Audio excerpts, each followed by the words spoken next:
So you can see how writing a book that's specifically focused on one particular reader and one particular problem and the offshoots of those problems is going to be really different than writing an overall book, the credibility book for your peers.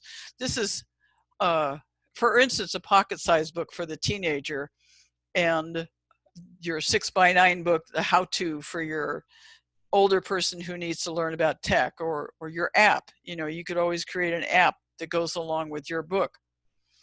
So mistake number 3, not knowing what she really, really, really needs. So this is an offshoot of mistake number 2, not really knowing what the problem is. I went through 35 years of having suicidal thoughts.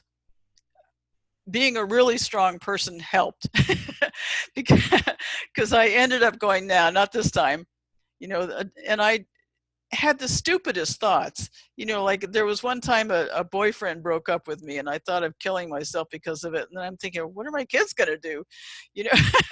So if I had seen a book that had helped me get rid of the thoughts, that would have been absolutely prime material for me. That would have helped me so much, but I didn't have any clue how to change my thoughts until I met EFT with Gary Craig. And then I knew that that was the key for me. I knew that as soon as I changed my thoughts and my limiting beliefs, my habits, I could change the path of my life. And I did, radically. I've never had a suicidal thought since then. It's been, almost 20 years. So if you can write a book that addresses the one thing that reader needs, here is the pattern for finding these answers. There are 3 types of things that you want to look at. Let's say you go to a car dealer. A car dealer sells car, but you don't want to buy a car. You want to buy transportation. You want to buy safety. You want to buy maybe style, right? But the underlying fundamental reason for buying that car is you want some freedom and you want confidence. So the 3 things that you want to list that help you focus on what you're going to write is external, buy a car, internal, transportation, comfort, style, sexiness, whatever, and then fundamental, freedom and ease and comfort. So those are the 3 things that you need to learn how to focus on, probably first, before you write a word, because otherwise you're going to be writing ancillary stuff that you just don't even need. So using that pattern, let's go over what we've already talked about and see if you can focus down on external, internal, and fundamental. And you could call fundamental philosophical if you wanted, or emotional, because essentially in the end, it's how a person feels. This is the very most important thing.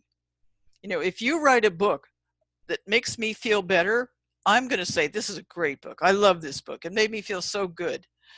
It helped me with X, or it made me see an idea that I didn't know, or it made me laugh. I love books that make me laugh. I love to sit here and all of a sudden there's a sentence in the book that makes me laugh out loud. That really gets it for me. So write down external, internal, and fundamental. This is so critical, and it really helps you zero down on your writing. Now, I'll give you some examples. Let's say your reader is a fellow coach or a business owner, and she can't get enough clients. She can't figure out what the heck it is. How can I get more clients? Her internal, that's her external. Her internal is, in truth, she's really shy, and she feels like underneath it all, she has no self-value. That's a problem. It's a real problem for a coach who wants more clients. So the fundamental problem is confidence and self-worth, and she doesn't feel good about herself. And it's once again a chakra 1 problem where she's outside of the tribe and she feels like she's dying. An energy practitioner, for instance, can't get more clients. Now, her problem is she's not tech savvy. She hates computers. She doesn't want to deal with all that stuff. The problem that she's suffering with isn't that she's not tech savvy, she's just simply never learned how, and she isn't willing to learn how. So the fundamental is self-training so she can learn this stuff, or hiring somebody to do it for her.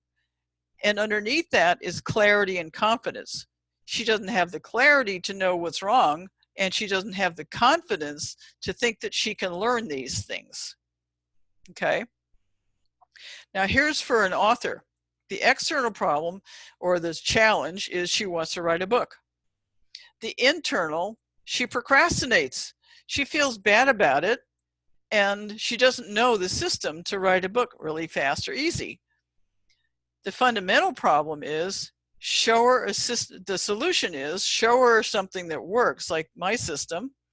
Give her the experience of practice to develop self-assurance and self-worth. Once again, it usually always boils down to self-worth, self-identity, right? You know, the way we feel about things, the way we feel about ourselves. So I'm going to take us off recording again here for a second.